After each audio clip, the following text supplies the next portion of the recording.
Hey, what guys? It's been a while on this one. So months ago, mostly 6 months ago, I reviewed the original Indiana Jones trilogy and reviewed the original Indiana Jones trilogy. I enjoyed all three. I said I'll review the fourth one next and say release that on the day the game based on it came out. The recent game that came out. And I did not do that. I apologize. It's been a while. But I'm officially back. I completed this collection.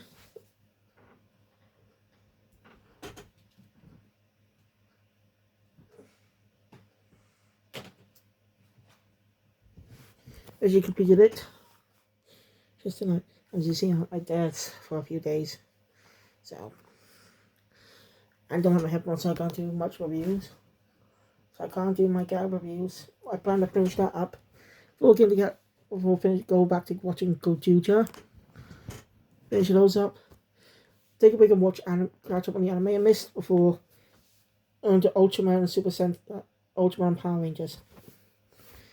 That's what I plan to do. Then finish up more of these movie reviews.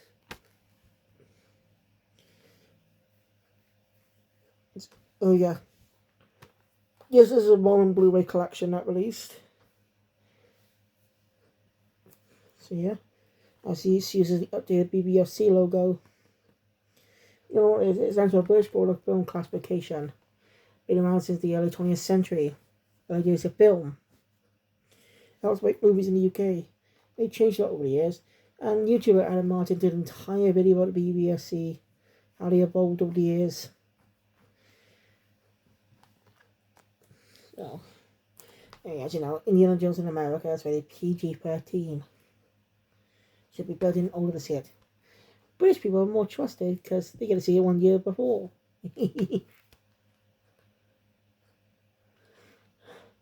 So, Kingdom of the Crystal Skull released in 2008, 19 years after the original film came out in 1989.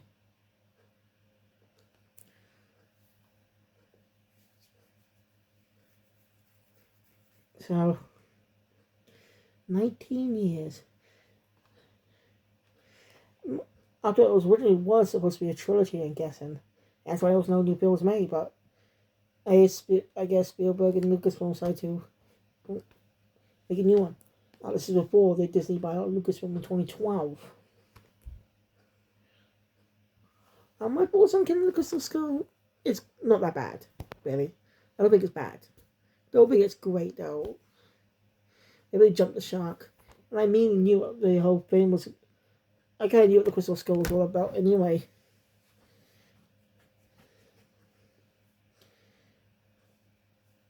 So, not bad. Well, I do think it was a good film. Some elements I liked, some I didn't. I don't remember the villain's fucking name. Yeah.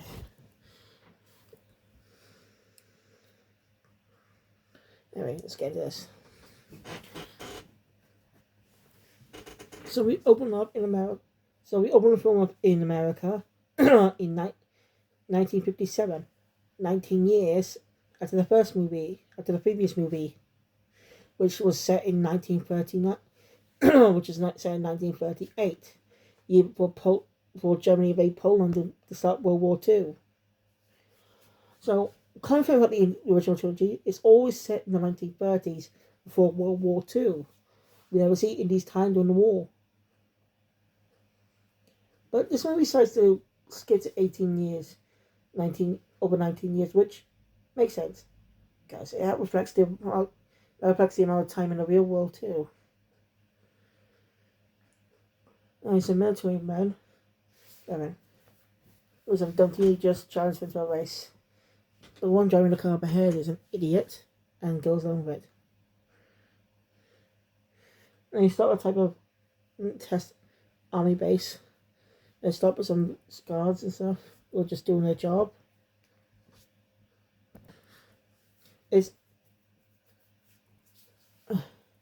And they start killing those He started killing the soldiers for some reason. And he drive through. We only have 2 captured passengers. He captured 2 people. One of them, as a familiar little fedora dropped by. As the man picks it up, revealing himself to be Indiana Jones. 19 years later. This actually was an interesting reintroduction to the character. They didn't introduce him like the previous ways because it has been a long time since the last movie. Since the last movie. Again, the original movie, the last movie released in 1989. Just a few years, the second film released after the final entry in the original Star Wars trilogy came out.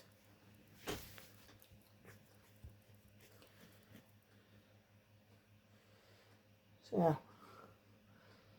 Indiana's friend Mac, who served together during World War II, is enforced by Russians, led by a young woman in mid-30s. I've got her name.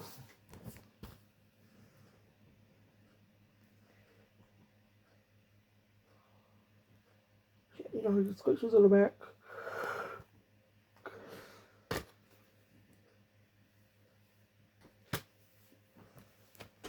Sorry, I can't use that to remember her name.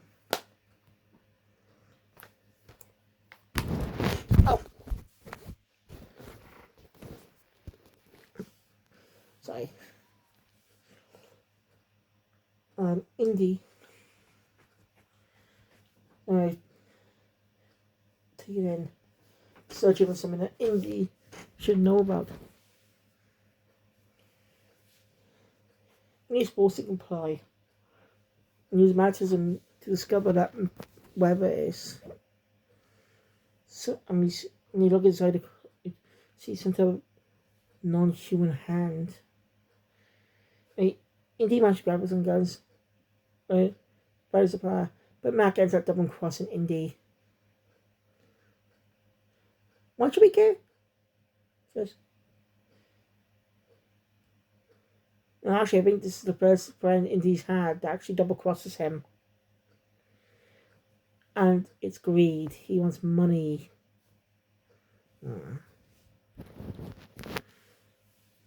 Also, there's a weird pattern in these films with the villains. How they depict it. They always die by their own greed and selfishness. Yeah, it's a weird pattern to notice. Like the first movie, the Germans died by by witnessing a power they should not have looked at. Third movie, the villain died by choosing the wrong chalice. I'm not going to spell how the villain dies in this one. That'll be saved later. So, Indy. So yeah. Indy managed to get out of the situation in the whole chase sequence. Or Indy escape. Indy managed to escape. He ends up in some type of town. But he ends up he sees what thinks his family. He sees they're actually dummies. He ends up realizing where he is. A nuclear test site.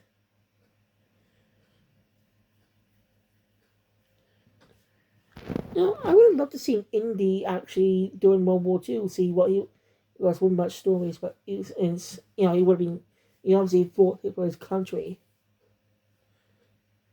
An archaeologist, but Joe, he has got skills. Just a little weird, in my opinion. Indy.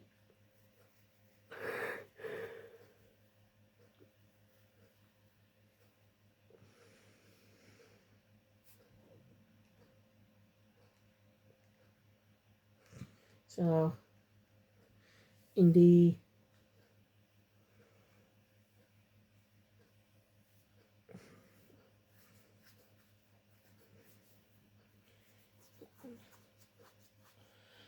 So, this is where fans have a lot of praise for this film.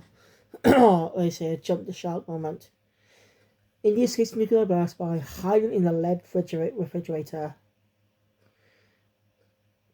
Yeah. I kind of agree in a way. It's not. It's kind of cool, but doesn't really fit with Indiana Jones' style. At least I think. I could be wrong. But I can't agree with some opinions. But not that it jumped the shark. I think it jumped the shark at a different moment.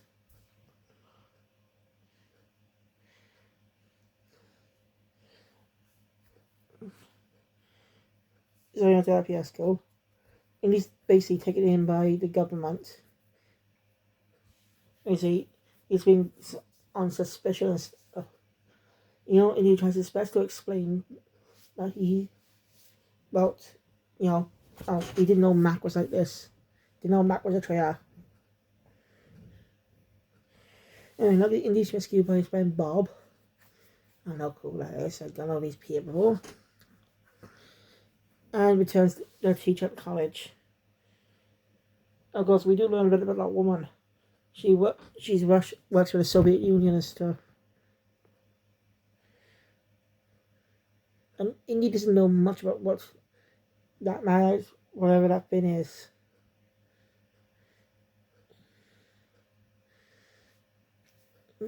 He doesn't know, because even if anyone else were abducted in the van and were punished and weren't allowed to talk to each other, everything, so they didn't have any bit, they were kind of lost on what's going on. And this happened 10 years ago. Post World War II specifically, obviously, since World War II ended in 1945.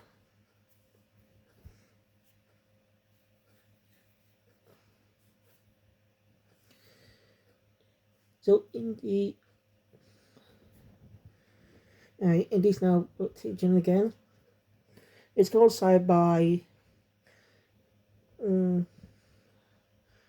What's his name again?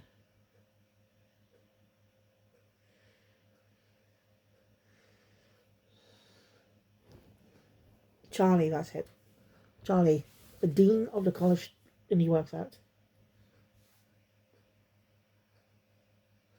He's more brilliant than Mark as well. Actually, anyway, because of what happened, Indy has to be fired. And Charlie had to resign. He decides he's going to leave for a while. Nothing to do. I may learn information that Indy's Henry Jones Sr. has passed. Mostly so he can't use, so the only excuse for Sean Connery to come back is null and void. Which could be, because career was on a shithole at the time. Seriously.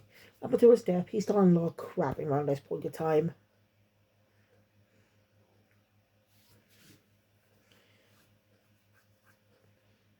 Well, also know that Marcus has died as well.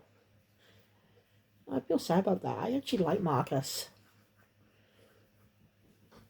I don't know why I did kill off Marcus. Must have been a reason. I mean, I like Marcus. He had some fun moments in the third film. As you get a bit more characterization than just exposition in the first movie.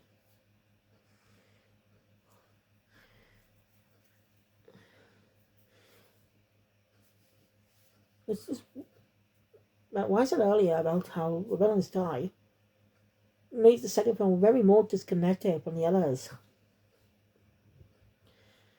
Because Indy fought the big bad and basically, inadvertently killed him. His power and caution didn't kill him. He was just killed by crocodiles. That makes that film so odd. And it's never mentioned anywhere.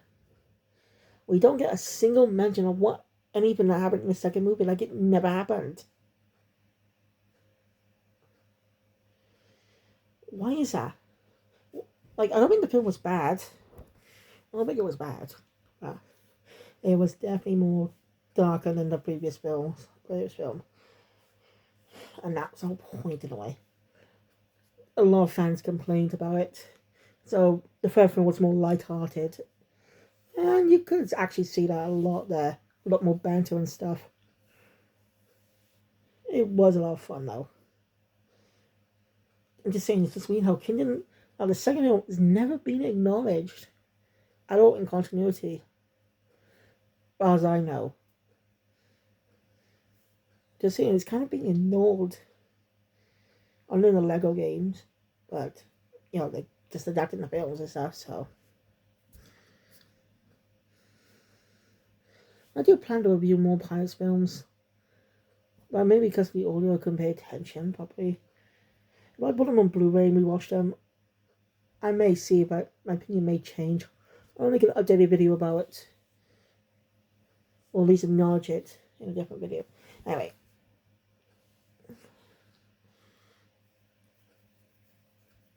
So, Indy's off on the train. And two men in suits being on the train. And a young boy riding a motorcycle shows up. And basically reveals, as it looking for Indy, revealing to him that he knows, being a friend of Indy's, Howard Oxford, has gone missing. The kid named Mutt. So it's more of a nickname. Or name. Mutt Williams, his full name is.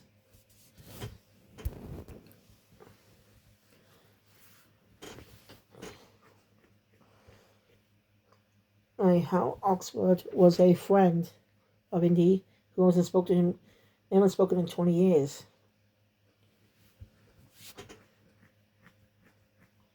He was a good friend of. He really was there for when he and his mother, Mary. So yeah, he was searching for one of the crystal skulls and then went missing. His mother also went missing. One look for him. So that's why, and she knew Indy. Knew he'd be able to help. Don't discuss anything further. Those two men in suit shop, they're basically KGB officers. Also, Indy cleverly using in Matt. Oh, forgot to mention he's played by Shia LaBeouf. Start a bar fight, allowing to escape. Goes on a chase sequence to happen all around town, even onto the campus.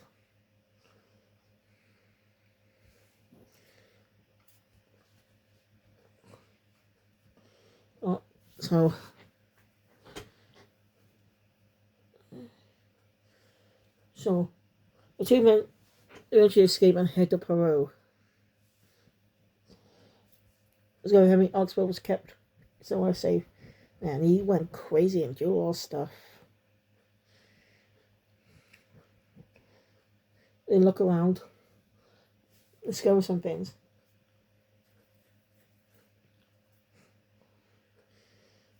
Let's go.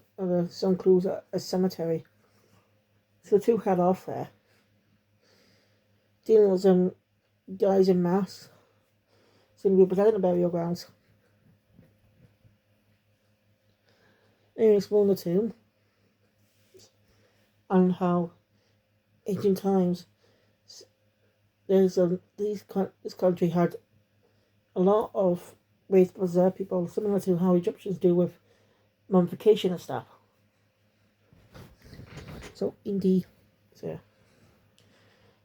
discover a crystal skull as they attract magnets like what happened earlier. So whoever's in there had a crystal skull.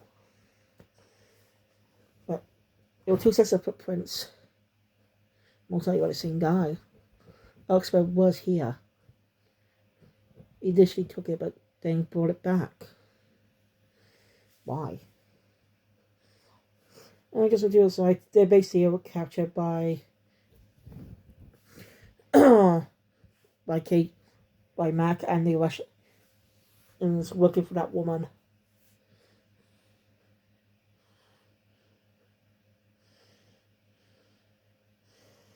So basically, Oxford was her crazy and to be able to he'll be able to trust what he's seeing and stuff. Figure out. And we eventually meet Howard Oxford, who has gone crazy. He's played by a British legend in John Hurt, who I first heard about from him portraying the War Doctor in 2013. Just 5 years later, actually.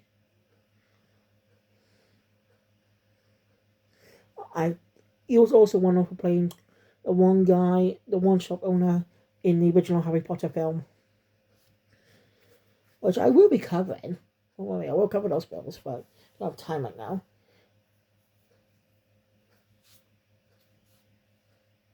So sorry. We got that John Hurt was in this movie.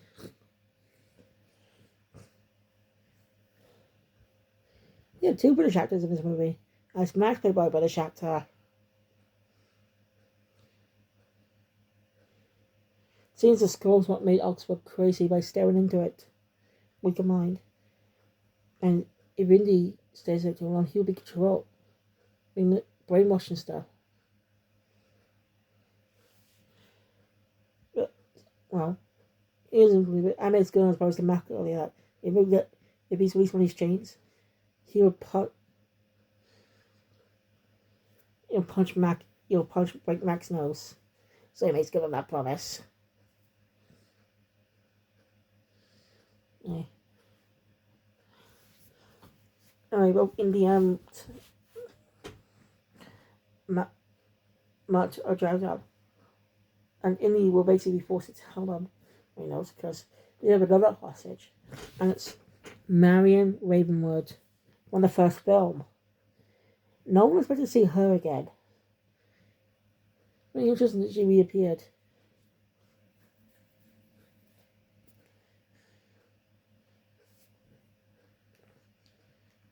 Marion. And she's still as snarky as ever.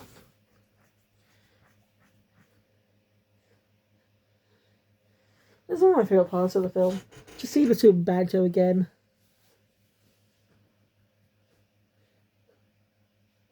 So yeah.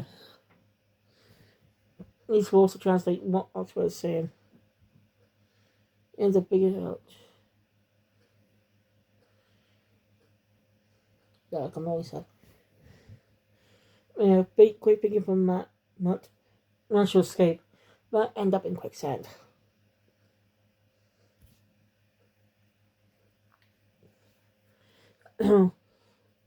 Matt goes trying to find someone to get them out, and Oxford gonna have to get help.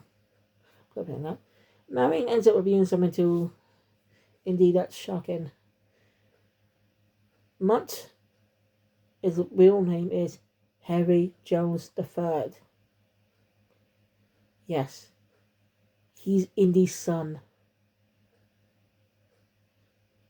Well, 10 years ago, Marion and Indy were supposed to get married.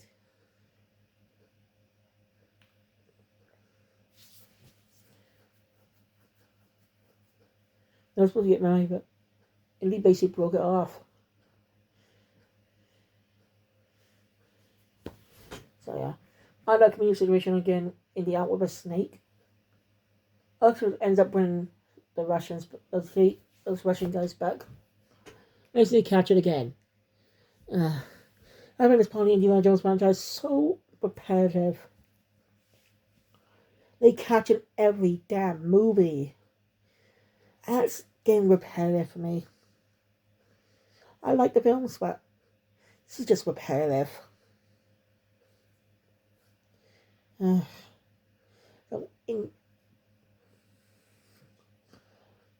So yeah, they end up being some mud about Indy being his dad, and Colin Williams was the name of Mutt's stepdad, an old friend of Indy.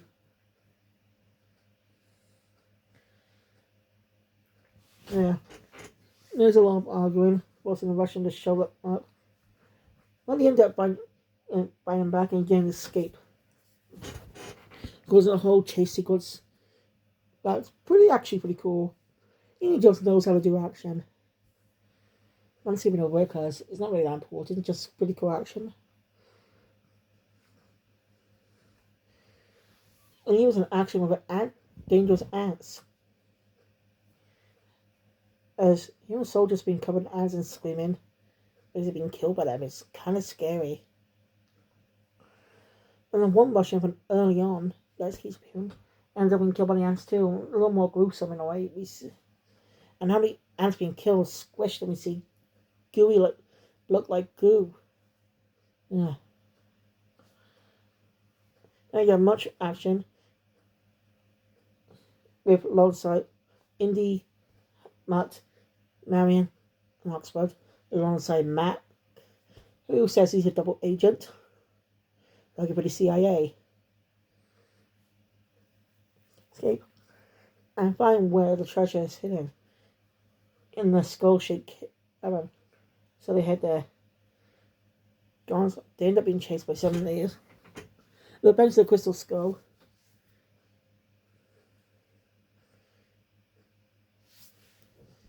They're afraid. He's taking there to put it back. But the woman's all following over trackers.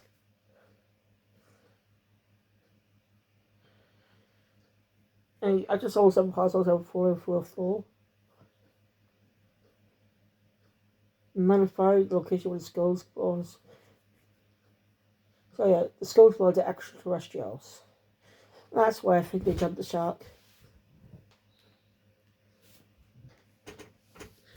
Yeah, I know Indiana Jones franchises had supernatural elements, but aliens, yeah, I think that's a little too far.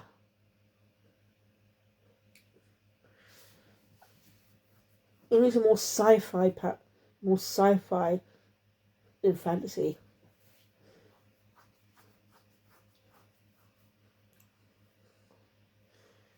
Because a lot of them are based on legends.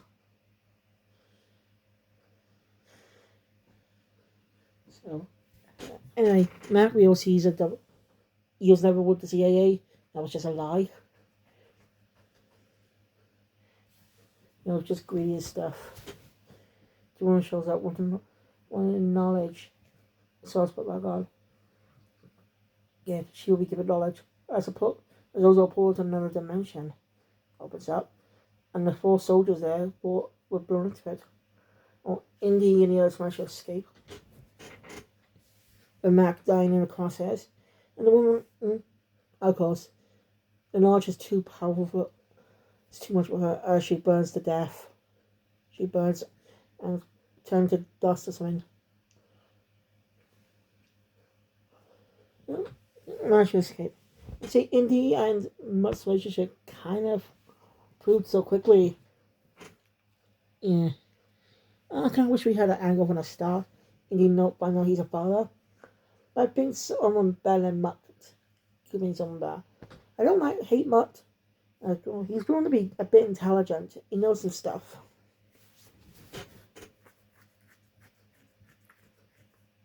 But, yeah. After that, Indy is appointed as the vice dean of the college.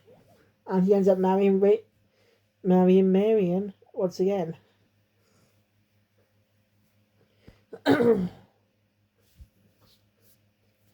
Making Marion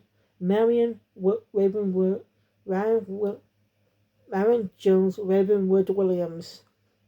Right. Marion Williams Raven. You get my point. And you can see it seems like a passing the torch as wind blows doors open and Indy's door next in front of Matt. Like it was passing it on to him, but Indy comes in basically saying nope. This is where Mandela effect happens. People could have sworn he said something like, not today, kid. Or something. But that's never happened. I think the way it was written initially that he was supposed to be it, but was changed last minute. Good, because he didn't really feel like becoming indie. Didn't really feel like they were setting that up, becoming the success and stuff. If they're getting this plotline on, they could actually flesh this out a lot more. Have it fleshed out a little more. Prove it. Well, I guess not. Now, Shia LaBeouf is a big time star now. And that was Kingdom of the Crystal Skull. Not that bad of a film. I thought it was good, but not great. Yeah, I did not like the alien plotline. It's just jumped the shark for me. Oh yeah, Indiana Jones has had mystical elements, but again, they were mystical, not sci-fi. So just, well, maybe Indiana Jones should go into sci-fi. And seems like the next film. So I will be. So thank you guys for watching. Enjoy my content, please. Once upon, once you want to subscribe channel, next about deep is gonna. I'll see you guys. Hopefully see you guys next time for this, which also uses sci-fi elements with time travel. Just stop pleasant. And yeah, it's the 21st century now, but come on, Indiana Jones has always been focused on mystical side, not sci-fi. Thank you. I'll see you guys next time for another video. Cybermaster out.